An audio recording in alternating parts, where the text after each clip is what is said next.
வணக்கம். ஆடிட்டர் கிருஷ்ணன் பேசுறேன். உங்களுக்கெல்லாம் தெரியும், ஐசிஏ எக்ஸாம் வந்துட்டு ஆக்சுவலி மே மாசம் பிளான் பண்ணியிருந்தாங்க. ஆனா, அந்த ஷெட்யூல் குடுக்கும்போதே, ஜெனரல் எலக்ஷன் டேட்ஸ பொறுத்து நம்மளோட டேட்ஸ் மாறும் அப்படின்னு அதுல ஒரு லைன் இருந்தது. ஸோ 16த் மார்ச் 2024 அதாவது இன்னைக்கு வந்துட்டு எலக்ஷன் டேட்ஸ் அனௌன்ஸ் பண்ணிட்டாங்க.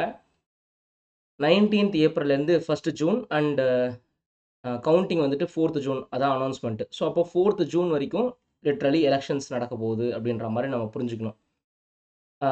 ஸோ இப்போ மே மாதம் எக்ஸாம் வந்து கண்டிப்பாக மே மாதம் நடக்கிறதுக்கு வாய்ப்பு கிடையாது. ஏன்னா ஏப்ரல் மிட்லேருந்தே எலெக்ஷன் ஆரம்பிச்சிடும்ன்றதுனால கண்டிப்பாக ஸ்கூல் காலேஜஸ்லாம் வந்துட்டு எலெக்ஷன் தான் ஃபஸ்ட்டு பிரதானம் கொடுப்பாங்க. ஏன்னா அங்கே தான் போலிங்லாம் நடக்கும்ன்றதுனால. அண்டு அது நிறையா டிஸ்டர்ப் ஆகும். நடுப்புற நம்ம எக்ஸாம் வரும்போது அட்லீஸ்ட் அந்த ஃபேஸ்டு மேடம் நடக்கும்போது டிஸ்டர்ப் ஆகும். ஸோ ஐசிஏ வந்து கண்டிப்பாக கன்சிடர் பண்ணிவிடுவாங்க. ஸோ உங்களுக்கு எக்ஸாம் போஸ்ட் பண்ணுறதுக்கு வாய்ப்பு இருக்குது. இப்போது இதுக்கு முன்னாடி இது மாதிரி ரீசெண்டாக எப்போ நடந்துச்சு அப்படின்னு பார்த்தீங்கன்னா 2019. ஸோ ஹிஸ்ட்ரியை திருப்பி பார்ப்போம் என்ன நடந்துச்சு 2019 அப்படின்ட்டு.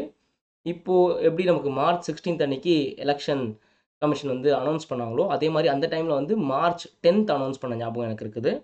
அண்ட் அந்த டைமில் வந்து மார்ச் 11லேருந்து மே 19th வரைக்கும் எலெக்ஷன் நடத்தி மே 23 ரிசல்ட்ஸ் அனௌன்ஸ் பண்ண மாதிரி. ஸோ அதை கம்பேர் பண்ணும்போது இந்த தடவை இன்னுமே ஸ்ட்ரெச்டாக எடுக்கிறாங்கன்ற மாதிரி தான் தோணுது. ஸோ இந்த தடவை மார்ச் 16th அனௌன்ஸ் பண்ணியிருக்காங்க அண்ட் ஏப்ரல் 19th ஆரம்பிக்கிறாங்க.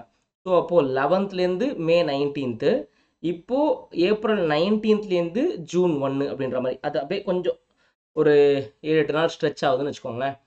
ஸோ அப்போது ஐசிஏ என்ன பண்ணியிருந்தாங்க அப்படின்னா அந்த டைமில் எக்ஸாமை வந்துட்டு 23rd மே அந்த ரிசல்ட்ஸ் வந்துச்சுல அதுலேருந்து ஒரு 4 நாள் கழிச்சு 27th மேலேருந்து ஆரம்பித்து 11th ஜூன் கண்டக்ட் பண்ண ஞாபகம்.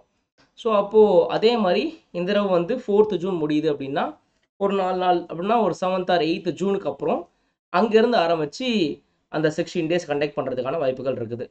அப்போது ஃபவுண்டேஷன் என்ன ஆகும் அப்படின்ற கேள்வியும் இருக்குது. ஃபவுண்டேஷன் எக்ஸாம் எனக்கு தெரிஞ்சு பேரலாகவே, அதாவது இப்போ ஆல்ரெடி அனௌன்ஸ் பண்ணியிருப்பாங்கல்ல அதே டேட்ஸ்லேயே ஃபவுண்டேஷன் எக்ஸாமும் நடத்துவாங்க. இன்டரும் ஃபைனலும் வந்துட்டு போஸ்ட்போன் பண்ணி மேபி ஜூன் 2nd வீக் வாக்கில் ஸ்டார்ட் பண்ணுவாங்க அப்படின்றது என்னோடய கெஸ்ஸு. இது எல்லாமே என்னோடய கெஸ்ஸு தான். நான் ஹிஸ்ட்ரியை வச்சு எப்படி ஹிஸ்ட்ரி ரிப்பீட் ஆகும் அப்படின்றது என்னோடய கெஸ்ஸு. ஸோ இது நான் ரெக்கார்ட் பண்ணும்போது அரௌண்ட் 10 o'clock இந்த night of 16th March. 19th March அன்னைக்கு ஐசிஏ அஃபிஷியலாகவே அனௌன்ஸ் பண்ணிவிடுவாங்க. தயவு செய்து உங்களோட ப்ரிப்பரேஷனில் எந்த பிரேக்கும் போடாதீங்க, குதிக்காதீங்க, ஜாலியாக என்ஜாய் பண்ணாதீங்க. உங்களோட ரெஸ்பான்சிபிலிட்டி இன்னும் அதிகன்றதை பாருங்கள். நான் இதை எப்படி பார்க்க போகிறேன் அப்படின்னா, இன்டர் ரிப்பீட்டர்ஸ் நவம்பர் 23 எக்ஸாம் எழுதி ஃபெயில் ஆகிட்டு இப்போ திருப்பி படிக்கிறாங்கல்ல, அவங்க நியூ சிலபஸை பிக்கப் பண்ணுறதுக்கே ரொம்ப கஷ்டப்படுறாங்க. ஃபஸ்ட்டு குரூப் கூட அவங்க முடிக்கல அப்படின்றது தான் உண்மை. 100% ஆஃப் 3 சப்ஜெக்ட்ஸ் கூட பக்காவாக இன்னும் முடித்து அண்டர் மார்க்ஸ் டெஸ்ட் எழுதலை ரிப்பீட்டர்ஸ் பேட்சில். ஸோ இன்னும் செகண்ட் குரூப்பு தொடவே இல்லை அப்படின்ற மாதிரி தான் என்னோடய ஸ்டூடெண்ட்ஸ் இருக்காங்க. ஸோ அவங்களுக்குலாம் நான் என்ன சொல்லுவேன்னா, இப்போ நீங்கள் தோண்டு போயிருப்பீங்க. இன்ஃபேக்ட் நானே ஒரு 3 நாளைக்கு முன்னாடி ஒரு வீடியோ போட்டிருந்தேன். வேணா ஃபஸ்ட்டு குரூப் இப்போ எழுதுங்கடா, செகண்ட் குரூப் வேணால் செப்டம்பர் எழுதுங்கடான்ற மாதிரி ஒரு வீடியோ போட்டிருந்தேன். அண்டு இப்போ வந்து 2 குரூப்பு கூட நீங்கள் ஆல்ரெடி ரெஜிஸ்டர் பண்ணியிருப்பீங்க எக்ஸாம் ரெஜிஸ்ட்ரேஷனில். கண்டினியூ பண்ணி எப்படியாவது 2 குரூப்பும் எழுத ட்ரை பண்ணுங்கள். பிகாஸ் நமக்கு இப்போது ஒரு 1.5 மாதம் எக்ஸ்ட்ரா கிடைக்க போகுது. அப்படின்னும்போது கோ ஃபார் இட் அப்படின்னு நான் சொல்லுவேன். All the best. ஸோ இதோட எல்லாமே வந்துட்டு 19th ஆஃப் மார்ச் தெரிய வந்துடும். அது வரைக்கும் at least let us hope like ஒரு மாதம் கிடைக்கிறது வாய்ப்பு இருக்குன்னு போடுற எஃபர்ட்டை நிறுத்தாதீங்க. இன்னும் நிறைய எஃபர்ட் போடுங்க. கண்டிப்பாக உங்களுக்கு ஏதாவது ஒரு பாசிட்டிவான நியூஸ் கிடைக்கும். ஃபவுண்டேஷனை பொறுத்த வரைக்கும் there is not going to be, because already அது ஜூன் மிட்டுக்கு அப்புறம் தான் ஸ்டார்ட் ஆக போகுதுன்றதுனால நீங்கள் உங்களோட ப்ரிப்பரேஷனை கண்டினியூ பண்ணுங்கள். ஸோ இதுதான் என்னோட திங். பார்ப்போம் என்ன நடக்குதுன்ட்டு. All the best. பை.